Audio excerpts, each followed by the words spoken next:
السلام علیکم ورحمۃ اللہ وبرکاتہ۔ رب اعوذ بک من همزات الشیاطین واعوذ بک رب ان یحضرون۔ بسم اللہ الرحمن الرحیم۔ الحمد للہ وسلام علی عبادہ الذین اصطفیٰ ولعنۃ الدائمۃ الباقیۃ علی اعدائہم اجمعین من الآن الی قیام یوم الدین، اما بعد۔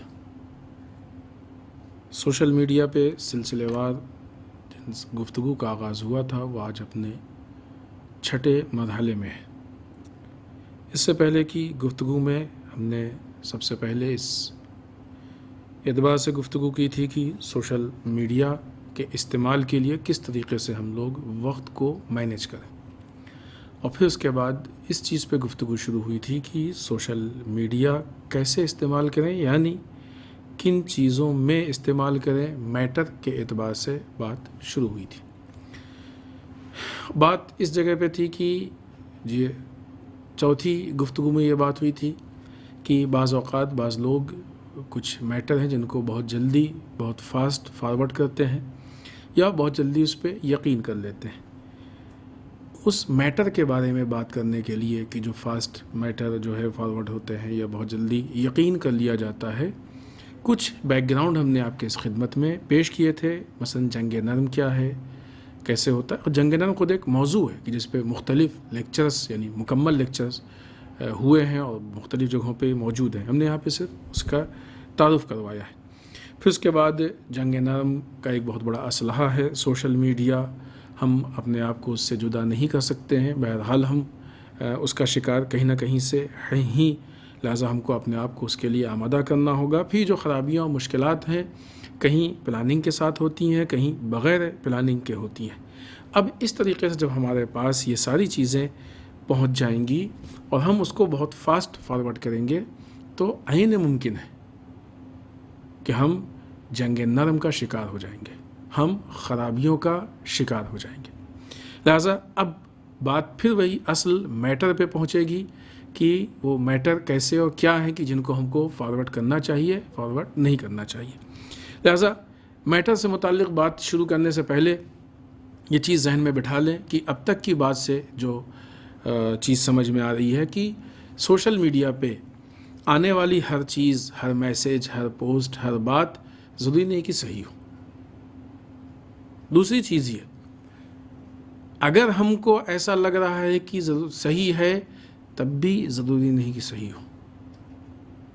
کیونکہ خرابیوں کو کبھی خرابیوں کی شکل میں نہیں پیش کیا جاتا ہے، بلکہ ہمیشہ خرابیوں کو اچھائیوں کی شکل میں پیش کیا جاتا ہے۔ جال شکار کرنے والا شکاری جب جال لگاتا ہے تو اس طریقے سے جال لگاتا ہے کہ پرندوں کو یا جانوروں کو دانہ دکھائی دے اور آ کے جال میں پھنس جائے۔ جب کسی کو کوئی زہر دیتا ہے تو زہر بتا کے نہیں دیا جاتا ہے، اصل زہر سجا کے نہیں دیا جاتا ہے، بلکہ مٹھائی میں، شربت میں، بریانی میں، اچھی چیز میں دیا جاتا ہے۔ تو دکھتی اچھی چیز ہے لیکن اندر خراب چیز ہوتی ہے اور بہت تھوڑی سی ہوتی ہے۔ یہ بہت ساری اچھی چیز، پوری ایک دیگ بھر کے بریانی، اس میں تھوڑا سا اگر زہر ہو تو یہ بریانی کا فائدہ نہیں ہوگا، اس اتنے سے زہر کا نقصان ہوگا اور ہلاکت۔ یقیناً بدترین چیز ہے زہر کی جو انسان کو ہلاک کر دے اور جس سے انسان کی جان چلی جائے، لیکن اس سے بدترین وہ زہر ہے کہ جو ہماری فکر کو خراب کر دے، ہمارے اخلاق کو خراب کر دے، ہمارے نفس پہ اثر ڈال دے، ہمارے کردار پہ اثر ڈال دے۔ یہ ساری چیزیں سوشل میڈیا کے ذریعے سے پھیلائی جا رہی ہیں، اور وہی مسئلہ کہ چاہے پلاننگ کر کے ہوں، ایک آرگنائز طریقے سے ہوں، اور چاہے بغیر پلاننگ کے اتفاقاً ہوں، لیکن ہو رہی ہیں۔ یہاں پہ ہم پھر قرآن مجید کی ایک آیے شریفہ کا سہارا لیں گے، اور ایسا لگتا ہے کہ ظاہر سی بات ہے قرآن مجید میں ہم کو ہر اعتبار سے جو ہے رہنمائی کی ہے۔ سوشل میڈیا تو ایک جدید وسیلہ ہے، ورنہ یہ مسائل و مشکلات ہمیشہ پیش آئے ہیں، لیکن جب آج کے اس پس منظر پہ ہم لوگ جو ہے اس آیت شریفہ کو دیکھیں گے تو ایسا لگتا ہے کہ بالکل سوشل میڈیا کے اس معاملے کو لے کے کہ جو انسان بہت فاسٹ اس کو فارورڈ کرتا ہے یا شیئر کرتا ہے، اس معاملے کو لے کے قرآن مجید ڈائریکٹ ہم سے گفتگو کر رہا ہے۔ ارشاد رب العزت ہو رہا ہے، بسم اللہ الرحمن الرحیم، اذا جاءہم امر من الامن او الخوف اضاعوا به ولو ردوه الى الرسول والى اولی الامر منهم لعلمه الذین یستنبطونه منهم، اور جب ان کے پاس امن یا خوف کی خبر آتی ہے، جب ان کے پاس امن کی خبر آتی ہے یعنی ایسی خبر کہ جو ان کو اچھی لگتی ہے، پسند آتی ہے، جو خبر ان کو اپنے فائدے کی محسوس ہوتی ہے، یا خوف کی ایسی کوئی خبر آتی ہے جس سے ان کو ڈر محسوس ہوتا ہے، ڈر جاتے ہیں، ان کو خوف محسوس ہوتا ہے، تو وہ فوراً نشر کر دیتے ہیں۔ اب اگر اس کو سوشل میڈیا کے زبان میں کہا جائے اور اس آیت شریفہ کا اس طریقے سے ترجمہ پیش کیا جائے کہ جب ان کے پاس کوئی ایسا میسیج، کوئی ایسی پوسٹ آتی ہے کہ جو ان کو پسند آتی ہے، اچھی لگتی ہے، امن کی ہوتی ہے، یا کوئی ایسا میسیج آتا ہے، کوئی ایسی پوسٹ آتی ہے کہ جس سے ان کو خوف محسوس ہوتا ہے، وہ فوراً اس کو فارورڈ یا شیئر کر لیتے ہیں، نشر کر دیتے ہیں۔ یعنی کیا مطلب؟ وسیلہ بن جاتے ہیں، ذریعہ بن جاتے ہیں کہ وہ دوسروں تک پہنچ جائے۔ حالانکہ اگر رسول اور صاحبان امر کی جن میں تشخیص کی صلاحیت ہے، اس بنیاد پہ رسول اور صاحبان امر، اگر رسول اور صاحبان امر کی طرف پلٹا دیتے تو لوگ مسائل کی حقیقت یا جڑ سے آگاہ ہو جاتے۔ مسئلہ اصل یہی ہے کہ جب تک ہم کسی مسئلے اور کسی چیز کی حقیقت سے آگاہ نہیں ہوں گے، کسی چیز کی جڑ تک ہم نہیں پہنچیں گے، اس وقت تک ہمیں یہ نہیں معلوم ہوگا کہ اس کے ذریعے سے کیا مقصد ہے، یہ کس لیے استعمال ہو رہا ہے۔ ورنہ دھوکہ تو اتنا بڑا ہے کہ نیزوں پہ قرآن کو بلند کر کے لوگوں کو دھوکہ دیا گیا، مقدس چہروں کو پیش کر کے دھوکہ دیا گیا، نہ کن کن چیزوں کو استعمال کیا گیا ہے۔ ایسی چیزوں کو عموماً دھوکے کے لیے وہی چیزیں استعمال کی جاتی ہیں یا وہی طریقے استعمال کیے جاتے ہیں کہ جہاں پہ انسان کو امید نہیں ہوتی ہے کہ غلط ہوگا، تبھی تو دھوکہ ہوا نا، ورنہ پہ دھوکہ کہاں۔ لہٰذا جب یہ سوشل میڈیا پہ پوسٹ یہ ساری چیزیں آتی ہیں تو ہماری کیا ذمہ داری ہے؟ ہماری ذمہ داری یہ نہیں ہے کہ ہم فوراً اس کو نشر کر دیں، ہماری ذمہ داری نہیں کہ ہم فوراً اس کو لوگوں میں پھیلا دیں۔ جیسا کہ ہم نے عرض کیا کہ بعض لوگوں کا کام یہی ہے، بیچارے صبح اٹھے انہوں جو پوسٹ دیکھی، جو ان کو سمجھ میں آئی، اور بعض اوقات تو جتنی بھی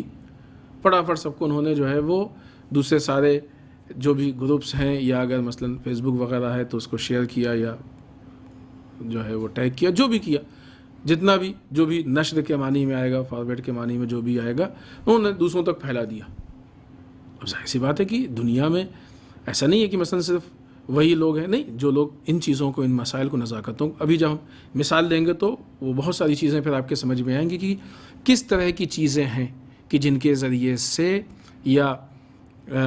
جن کی بنیاد پہ لوگ دھوکے میں آ جاتے ہیں غلط چیزوں کو، اور جب ہم غلط چیزوں کو نشر کر رہے ہوتے ہیں تو در واقع ہم دشمن کا کام کر رہے ہوتے ہیں،